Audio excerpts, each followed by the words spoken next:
ఎందుకో భయ్యా ఎప్పుడు నాకే ఇలాంటిది ఏదో ఒకటి జరుగుతూ ఉంటుంది.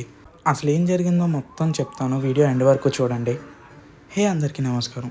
సో మొన్న అయితే నేను రెబెల్ బెటాస్ నుంచి ఫిషెస్ అయితే ఆర్డర్ చేశాను. అది వచ్చేసి copper, gold, giant, multi galaxy, half moon, plakat దాని పేరు. అంత పెద్ద పేరుంది. నేను సగం రాంగే చెప్పుంటాను. సో వాళ్ళైతే పంపించినప్పుడు ఒక మేల్ అండ్ ఫీమేల్ పేరు పంపించారు. అలాంగ్ విత్ ఇట్ జైంట్ పేరు తీసుకున్నందుకు ఒక నార్మల్ సైజ్ పేరు కూడా పంపించారనమాట. సో జైంట్ ఫిషెస్ అంటే ఏంటంటే మనకి నార్మల్ బెటా ఫిషెస్ ఒక 4-5 సెంటీమీటర్స్ ఉంటాయి. బట్ జైంట్ బెటా ఫిషెస్ ఒక 7-8 సెంటీమీటర్స్ వరకు పెరుగుతాయి అన్నమాట. సో చాలా పెద్ద సైజ్ ఉంటాయి కంపారిటివ్గా. సో ఇప్పుడు చూడండి, దీంట్లో ఉన్నవి ఒక 2 జైంట్ బెటాస్ అండ్ 2 వచ్చేసి నార్మల్ బెటాస్ అన్నమాట. సో వాటినైతే తీసుకొని నేనైతే ఎక్లిమేషన్కి వేసేసాను. సో చూసారు కదా, ఇది జైంట్ బెటా. బ్యాక్ సైడ్ ఉన్నది మా ఫ్రెండ్ నుంచి తీసుకొచ్చిన మస్టర్డ్ గ్యాస్.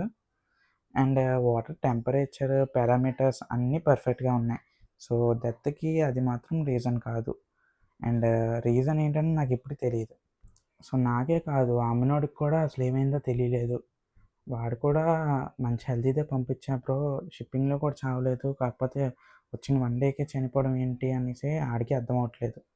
సో నాది వాటర్ పారామీటర్స్ అంతా బాగానే ఉన్నాయి. ఎందుకంటే ముందు ఒక బెటా ఫిష్ ఉండేది కదా దాంట్లో. సో లేకపోతే ఏమైనా వాటర్ చేంజెస్ వల్ల చనిపోయిందని మనం భయపడచ్చు. బట్ ముందు ఒక బెటా ఫిష్ ఉన్నప్పుడు అదేం ప్రాబ్లం కాదు.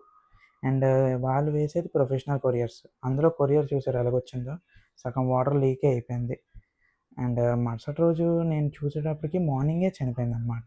అది ఈవినింగ్ తెచ్చేసాం, మార్నింగ్ అలా ఒక కార్నర్కి వెళ్ళిపోయి ఉండిపోయింది. సో రీజన్ అన్నది ఇంకా ఏం తెలీదు. వాళ్ళకి అడిగితే సరే అయితే ఒక రీప్లేస్మెంట్ పంపిస్తా అన్నారు. అది వచ్చాక మళ్ళీ చెప్తా. బాయ్.